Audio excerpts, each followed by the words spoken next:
Let's face it, there are lots of misconceptions out there about the keto diet. People haven't done their research. People relied too easily on what their friends tell them. In fact, too many individuals, who would otherwise benefit from this amazing diet, let Facebook comments and link shares discourage them. This really is too bad, because if they only knew, they probably would benefit quite a bit from the keto diet. What benefits? Well, imagine eating fatty and greasy foods with a clean conscience. I know, sounds too crazy to be true. Well, that's exactly what you get with the keto diet. You can indulge in your guilty food pleasures and not have to worry. Keto enables you to melt off your fat by, you guessed it, eating fatty foods. What's not to love? Another key benefit keto brings to the table is its inflammation-fighting properties. Please understand that inflammation is bad news. The reason why the standard American diet, rich in carbs, is making so many people sick is that it is an inflammatory diet. You end up bloated because your carb intake sucks up so much fluid. I wish I can say that this is the extent of the inflammation you suffer from a standard high-carb diet. Nope. Not even close. Not only do you bloat up because of all that extra water, your nerves, cardiovascular system, kidneys, even your skin all bear the brunt of all that extra water. Your blood pressure remains elevated, your skin starts to wrinkle up, you end up suffering from brain fog. I can go on and on. To say the least, inflammation is bad news. When you switch over to a keto diet, you cut down dramatically on carbs. This means there are fewer water-absorbing hyper-spongy carb molecules in your system. Not only will your body start expelling your water weight, which is great news for people trying to lose weight, you will also get better skin. All that inflammation weighing down on your skin and prematurely aging and wrinkling it disappears. Similarly, your nerves get a much-needed break and neurotransmitters in your brain and central nervous system do a much better job sending nerve signals.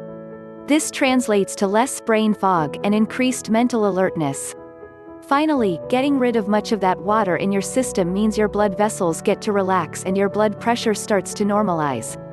Still, if you believe in some common myths about ketosis, ketogenic foods, and the keto diet in general, you would cut yourself off from the awesome benefits listed above.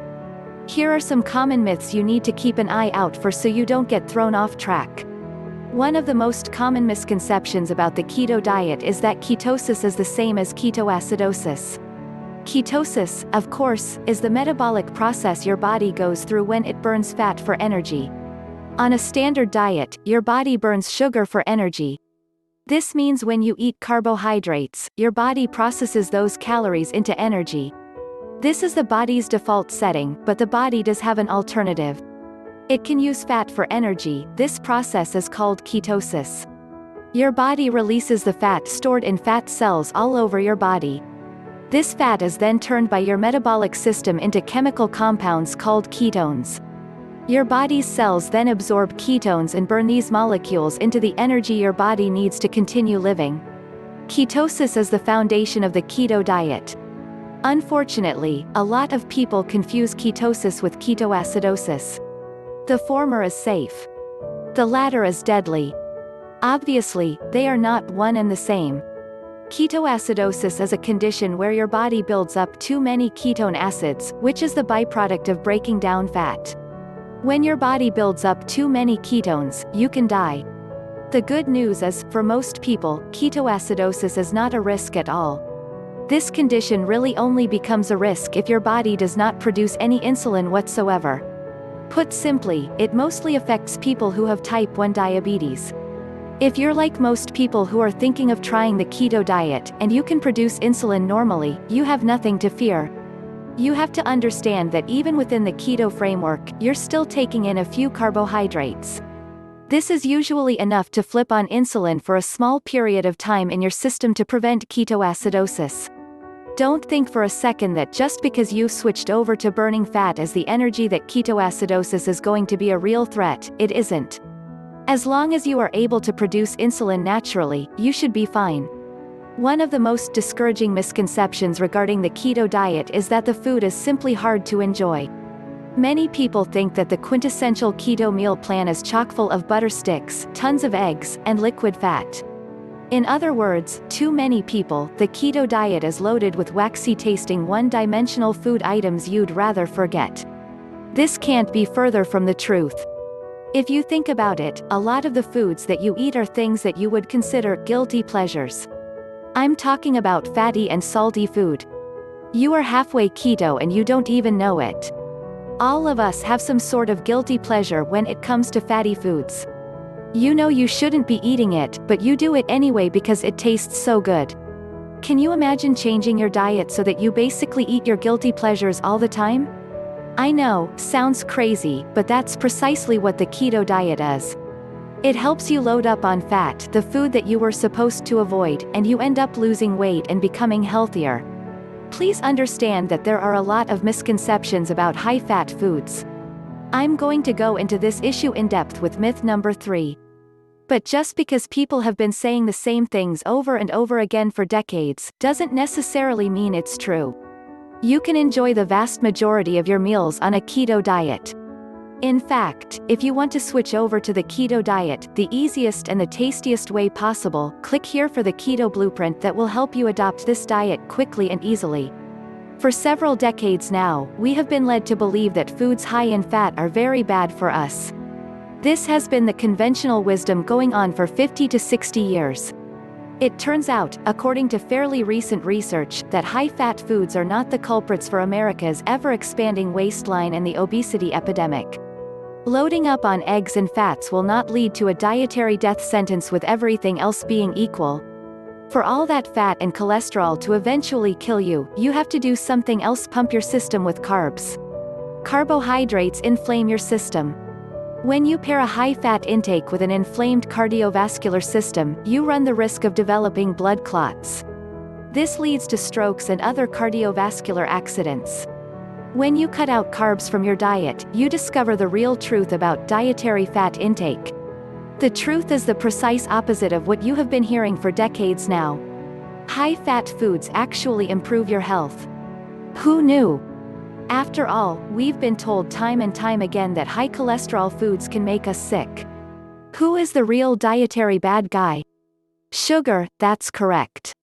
When you load up on polished white rice, potatoes or refined flour products, it's only a matter of time until you get sick. Carbohydrates inflame your body from nasty skin, pimples, high blood pressure, cardiovascular issues, certain types of cancer. I can go on and on. Sugar brings all these to the table. Bad news. The truth is, high-fat foods are actually more consistent with how the human body has evolved. When you look at our ancestors, the main things that they're looking for are fatty foods, because they feel fuller for a longer period of time. Fat is also metabolized by your body into compounds that are actually very healthy for you. There are many high-carb, high-starch foods like rice you could easily replace with keto-friendly ingredients. Don't think that just because these substitutions are not obvious, that they are impossible. The secret to staying on a keto diet involves your tastes. That's the bottom line. You don't have to change your flavor preferences. You don't have to become a completely new person to adopt the keto diet. You can hang on to your taste preferences. You cannot impose a new system on yourself. You can't say to yourself that you can switch from liking certain flavors to developing a liking for a completely different set of flavors. That kind of strategy rarely works, if at all. One of the main reasons why people go from one diet to another is the fact that they expect the diet to change them. They bend over backward trying to twist their taste preferences and habits to fit their new diet. Sure, they might be able to pull this off for the first few weeks. But eventually, old habits catch up. Too many people end up where they began.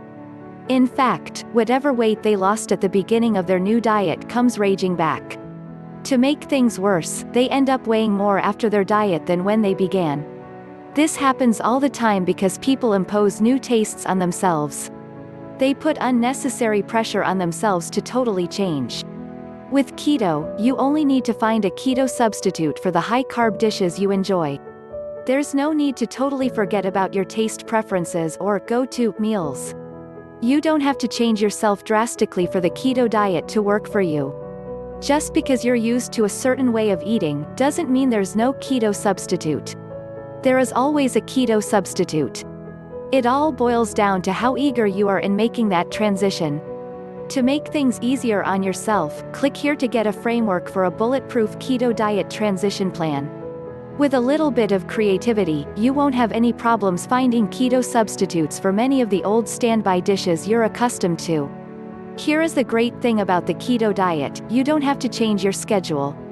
Seriously, I know that comes as a shock to a lot of people who have tried diet after diet. After all, if you have gone on some sort of weight loss or weight management program, you know that time is always an issue. Not so with keto. You just have to be clear about your taste profile. What kind of flavors do you personally prefer? Once you have a game plan going, then the meal plan pretty much assembles itself. 9 times out of 10, a lot of the dishes that you already enjoy can be converted to a keto version with minimal effort and substitution. Since keto meal plans are so loaded with fat and are so filling, you can feel full with a fraction of the serving you normally expect of your old standard American diet. The bottom line is you find keto ingredients that meet your flavor profile. It really is that simple. With a few adjustments, you can switch over to a keto diet and eventually turn it into a lifestyle. That's how you keep the pounds off pretty much permanently. Check the links in the description for more keto resources. Thank you for watching this video.